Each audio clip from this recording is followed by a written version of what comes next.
titre. En fait, voilà, j'aimerais vous parler de la main. La main, dans la Bible, il est souvent parlé de main dans la Bible. Déjà, ne serait-ce que dans notre façon de parler. On parle souvent de la main.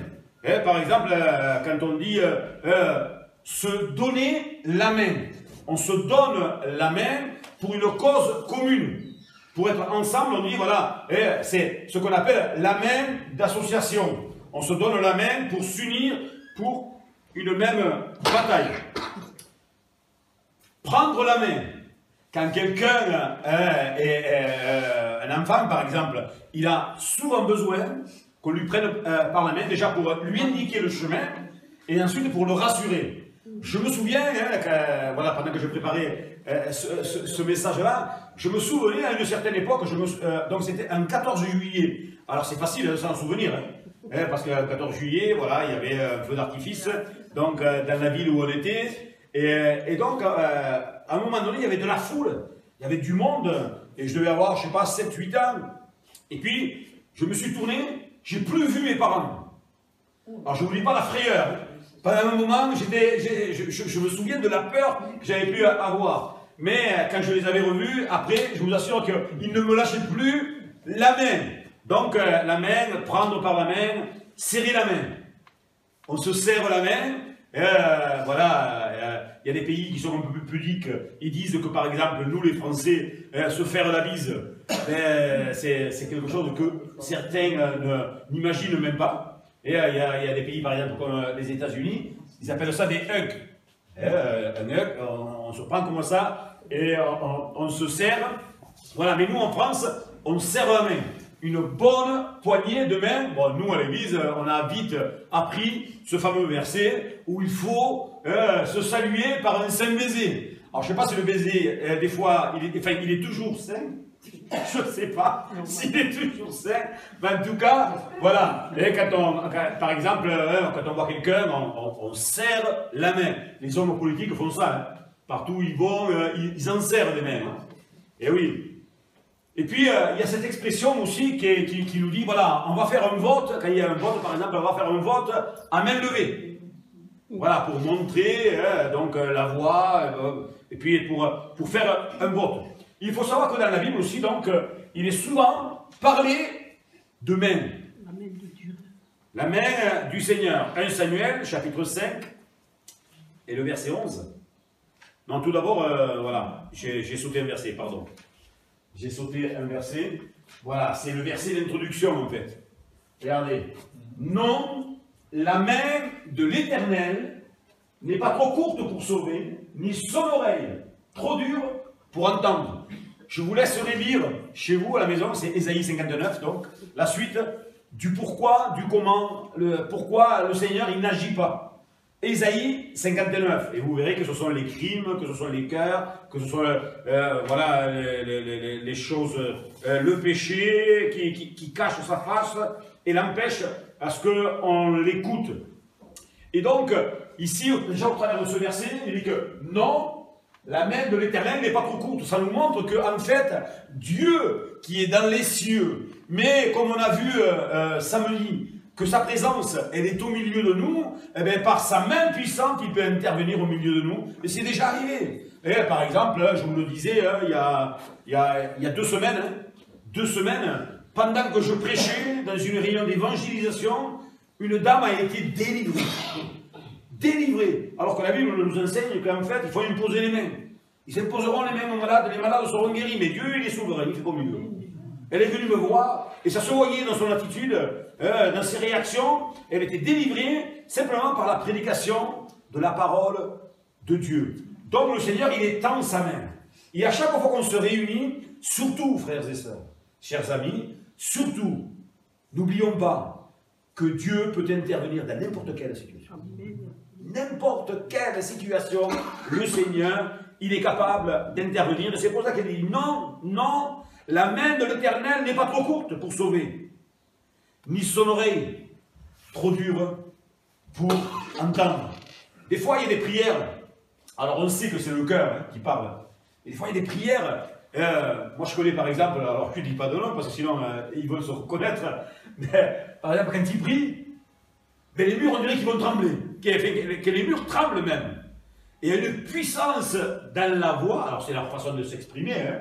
Donc bon, voilà, après, il faut un peu de modération, parce que même au niveau de décibels, c'est dangereux. Hein. Quand quelqu'un crie et hurle, voilà. Mais l'autre côté aussi, c'est parlant. Hein. Des fois, il y a des prières, alors on sait hein, que le Seigneur, il entend toutes sortes de prières, mais des fois, une bonne prière apportée de tout son cœur, ça peut encourager quelqu'un qui est à côté, et ça peut voilà, lui donner du courage, et même, Dieu peut se servir des paroles qu'on est en train de lui dire à lui, pour donner une parole, une direction, une parole de prophétie, moi je le crois, de tout mon cœur. Et des fois, sans le savoir, on prie simplement le Seigneur, et puis il y a la réponse pour quelqu'un qui attend une direction de la part du Seigneur. Donc, son oreille n'est pas trop dure pour entendre. On connaît des gens qui ont des oreilles dures. Pour se faire comprendre, il faut des fois répéter plusieurs fois la même phrase. Suivez mon regard.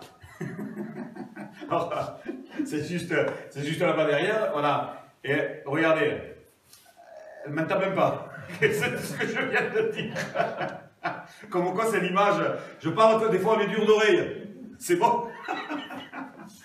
Donc, en tout cas, ici il est dit que Dieu n'a pas l'oreille trop dure pour entendre. Il nous entend. Gloire au Seigneur. Amen. Peut-être qu'un jour aussi on pourra prier pour Henriette. Hein? Oui, hein? Parce que vous savez qu'elle est malentendante. Elle n'est pas sourde, elle est malentendante. Voilà, elle entend très très mal parce que c'est un problème voilà, héréditaire. Sa mère est comme ça, sa sœur est comme ça, mais je crois que le Seigneur il peut intervenir, alléluia, comme il le souhaite, comme il le veut. Alléluia. Donc en parlant d'oreille, hein, on ne veut pas faire juste des petites blagues, mais on peut prier aussi que le Seigneur délivre. Amen. Donc, la main, elle est souvent citée dans la Bible. Regardez 1 Samuel chapitre 5, verset 11. Et ils furent chercher et assemblèrent tous les princes des Philistins. Alors je lis un peu plus loin voilà, par rapport à ce verset. Hein. Je l'ai coupé, moi, juste la partie qui nous intéressait. Et ils dirent, renvoyez l'arche de Dieu d'Israël, qu'elle retourne en son lieu et qu'elle ne nous fasse pas mourir, nous et notre peuple, car il y avait dans toute la ville une terreur mortelle. La main de Dieu s'y appesantissait fortement. Ici, c'est l'histoire, en fait, pour situer le contexte, de Usa, qui à un moment donné, lui, nous, hein, voilà, à un moment donné, moi je trouvais que c'était dur comme histoire. Je ne sais pas vous, hein. Quelqu'un qui d'un élan, il voulait bien faire, il voit que l'arche va tomber, il veut la retenir, il meurt sur place. Ça est arrivé pour les voitures aussi. Et ouais, Ils sont fait écraser comme ça. en fait, c'est que la leçon ici, c'est qu'en fait, il savait très bien qu'il ne fallait pas toucher. L'arche, il le savait. Ça avait été enseigné. Il n'y avait personne qui avait le droit de toucher cette arche, si ce n'est certaines personnes, hein, donc spécialement. Et donc là, rendez-vous compte de la situation. Et c'est là où il dit, en fait, la main de Dieu s'y appesantissait fortement. Ben oui, hein, parce que le peuple là était vraiment en révolte par rapport au Seigneur. Et quand on tombe dans la main du Seigneur, alors le Seigneur, évidemment que, par exemple, il y a l'histoire de David, hein, c'est dans 1 Samuel ou 2 Samuel 1 Samuel 24. 1 Samuel 24, où le roi David, en fait, il va faire un dénombrement qui ne lui avait pas été autorisé par Dieu. Il va désobéir à la voix de Dieu.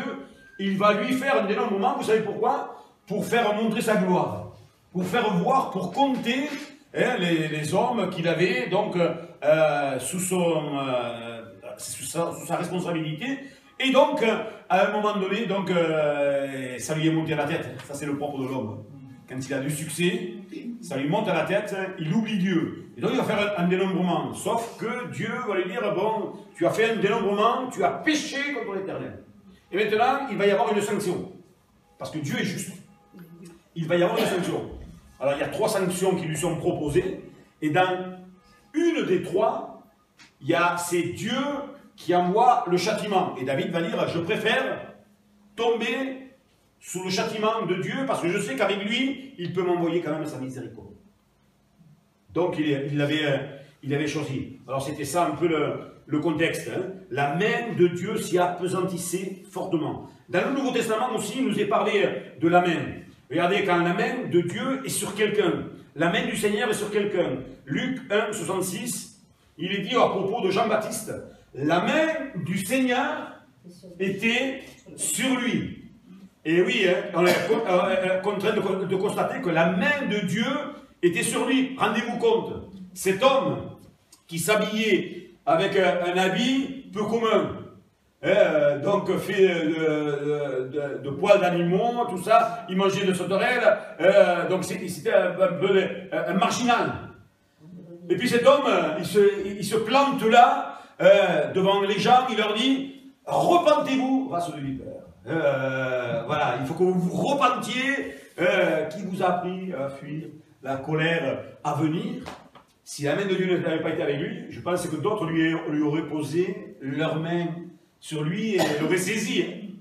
C'est parce qu'en fait, il reconnaissait quelque chose. En fait, c'est le résumé en fait, de sa vie. La main du Seigneur était sur lui. Et nous savons que quand il y a l'autorité de Dieu, ben certes, même si à l'extérieur, les gens paraissent imperturbables, mais au-dedans, il y a une brèche qui se crée.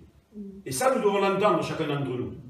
Nous devons l'entendre parce que ça va nous encourager. Moi, ça m'est arrivé aussi. À un moment donné, je suis allé voir quelqu'un qui avait voilà, des problèmes un peu de marche dans sa marche chrétienne. Il avait des problèmes, des gros soucis qui n'étaient pas cohérents avec la parole de Dieu. Donc, apporter la parole, merci Seigneur, c'est une responsabilité, mais quand on doit aller reprendre, c'est pas drôle toujours. Hein. Aller rectifier une certaine situation. Et donc, je lui disais, écoute, voilà, ça c'est pas bien, il faut que tu le règles.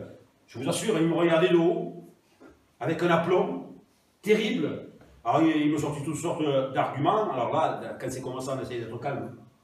Parce qu'on n'est pas là pour se disputer, on n'est pas là pour enclencher quoi que ce soit. Hein. On est là simplement pour apporter une parole de Dieu. Donc je restais calme, mais je lui disais quand même certaines vérités. Et je lui disais des vérités selon la parole. Selon la parole. Quelques années plus tard, ce frère, donc, est passé par des moments difficiles. Une grosse, très très grosse épreuve dans sa vie. Et là, il a réglé tous ses problèmes. Il a vraiment rencontré le Seigneur. Son cœur a été donc pour le Seigneur. Il a été rempli du Seigneur. Et quand on s'est revus, il m'a dit, tu te souviens, tel jour, telle heure, tel endroit, tu m'avais dit ceci, tu m'avais dit cela. Il s'en souvenait très bien. Je m'en souvenais aussi, parce que ça m'avait marqué. Et puis, il avait dit, mais tu sais que je faisais le fier à l'extérieur. Mais quand tu es parti, à l'intérieur, la parole de Dieu m'avait percuté. Rendez-vous compte, alors du coup ça m'avait ouvert les yeux parce que moi sur le coup, j'étais un peu catastrophé, je me suis dit, je suis allé le voir, mais en fait, il ne s'est rien passé. Il ne s'est rien passé, parce que je regardais avec d'autres lunettes, les lunettes voilà, humaines, mais regardons avec les lunettes du Seigneur, et quand on parle, ben, le Seigneur, il agit. Amen. La main de Dieu était sur Jean-Baptiste. Ensuite, acte 11, 21 nous dit que voilà, il est parlé de certaines personnes. C'est d'ailleurs là où ils ont été appelés pour la première fois des chrétiens. Il dit, la main du Seigneur était avec eux. Il y a comme un ensemble pour une même cause. Et on sait que la volonté de Dieu, c'est de sauver. La volonté de Dieu, c'est qu'on le verra un peu plus loin, hein, c'est qu'on aille chacun d'entre nous pour annoncer cette bonne nouvelle. Alléluia. Et des fois, c'est pas simplement derrière un pupitre, c'est par notre comportement de tous les jours. Et c'est là où c'est pas évident. Parce que il faut qu'on le dise, on n'est jamais au top. Jamais comme ça. Hein. Il y a des moments, ben voilà. Mais il faut que ça travaille nos cœurs. Il ne faut pas qu'on se dise c'est comme ça. Je suis comme ça. Non, hein, ça c'est pas le langage du Seigneur. Oui, tu es comme ça, mais il faut que ça change. Hein, que le Seigneur nous aide. La main du Seigneur était avec eux. Et nous, on peut dire aussi, chacun d'entre nous, que la main du Seigneur est avec nous. Amen. On le voit, donc dans nos réunions, même si on est un petit troupeau, tout à l'heure Henriette dans sa prière il disait, Seigneur, nous sommes un petit troupeau, oui, certes, mais un petit troupeau, l'avantage, c'est qu'il a voilà, cet objectif de devenir un grand. Amen. Alors pas un grand pour devenir un grand, mais parce que des âmes sont sauvées. Alléluia. Et donc, si on prend ces choses-là à cœur, eh bien, je vous assure que le Seigneur, ça réjouit son cœur. Donc le Seigneur, il est avec eux. Amen. Réalisons que la main du Seigneur est avec nous lorsque nous sommes en communion avec lui. Alléluia. Quand on est avec lui, alors la main du Seigneur est sur nous. Je ne sais pas si vous avez rencontré des personnes qui, il semblait, première vue, que tout leur réussissait. Et il y a un peu ce dicton qui dit tout ce que sa main touchait est transformé en or. Voilà. Ben, il y a des personnes spirituellement qui marchent très bien, alléluia, mais en les côtoyant, en leur demandant, mais comment ces choses-là peuvent arriver? Ben, en fait, ils nous disent tout simplement les bases. Les bases. Rien de nouveau sous le soleil. J'ai une communion avec Jésus. J'ai une communion avec Dieu. Je ne fais pas simplement que prier quand ça ne va pas, ou quand j'ai un souci, mais je m'approche d'un Dieu qui est grand, qui est merveilleux, et donc quand je m'approche de lui, je lui parle.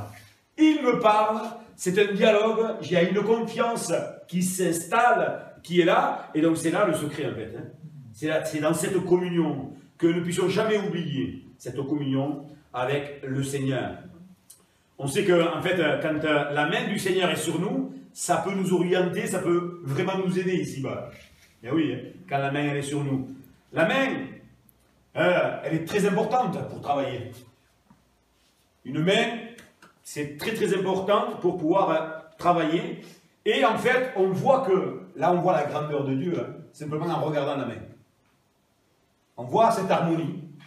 Les doigts placés au bon endroit. Et, si on imaginait si ça avait été interverti, alors là on aurait eu voilà, quelques complications. Et donc on va voir ensemble, en particulier, en fait, les doigts de Dieu, parce que chaque doigt a une signification. Bien sûr que c'est pour montrer bien faiblement ce qu'est le Seigneur, et c'est un langage, je le dis, c'est un mot un peu barbare, mais un langage anthropomorphique. Voilà, c'est pour nous faire comprendre, c'est un langage imagé, corporellement, pour nous faire comprendre, par exemple, on sait que par exemple Dieu est esprit, il n'a pas de main. Il n'a pas de main. Dieu n'a pas de pied. Et pourtant, il est dit que le Seigneur, à un moment donné, même, c'est dans le livre de Samuel aussi, je crois que, en fait, quand David, il demande à Dieu, comment je reconnaîtrai que c'est toi, que je suis dans ta volonté, tu entendras mes pas sur la cime des arbres. Les pas du Seigneur. Pourtant, il n'a pas de pied, à proprement dit, mais en tout cas, c'est une image pour nous faire comprendre que la main, c'est important. Est-ce que vous savez, par exemple, les doigts, est-ce que déjà vous savez les identifier? Oui. Barthélemy, ça ne rappelle plus? Alors on va l'aider, hein. On va l'aider. Ça c'est le pouce, facile. Hein.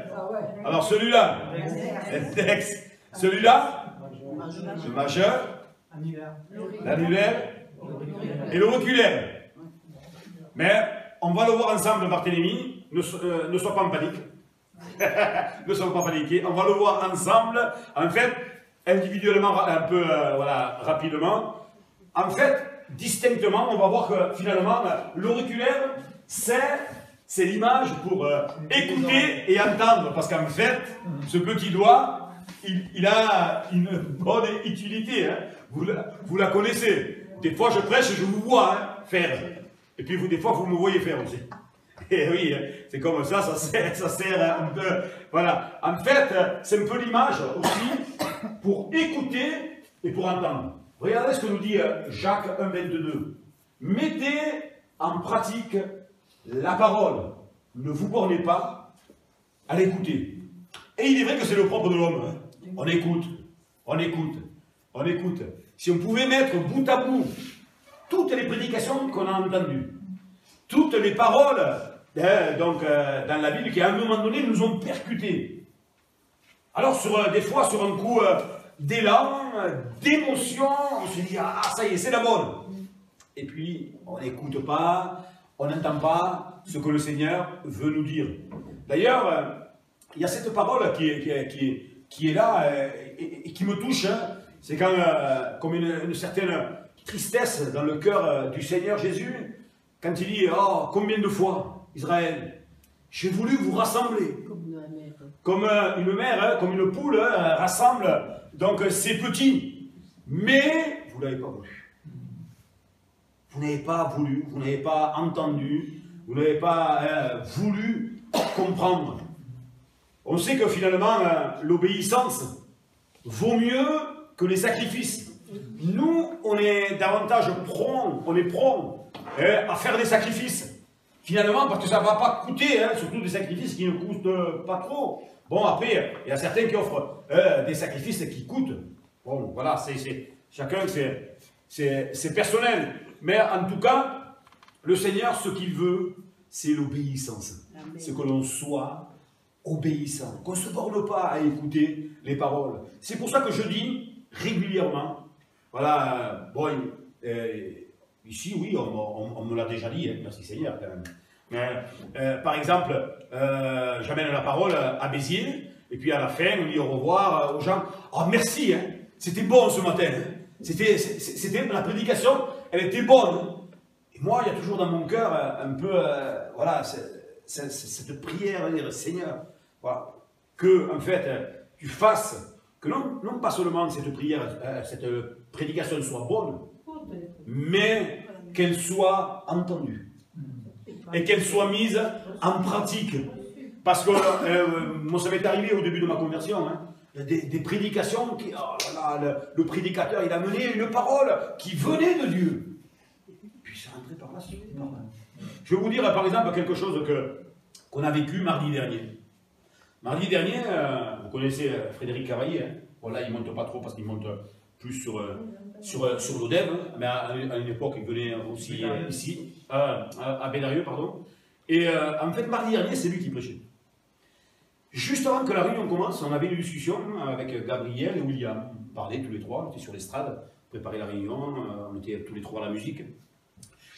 Puis, voilà, on parlait de certaines lacunes, puis la tendance des chrétiens un peu à se refroidir.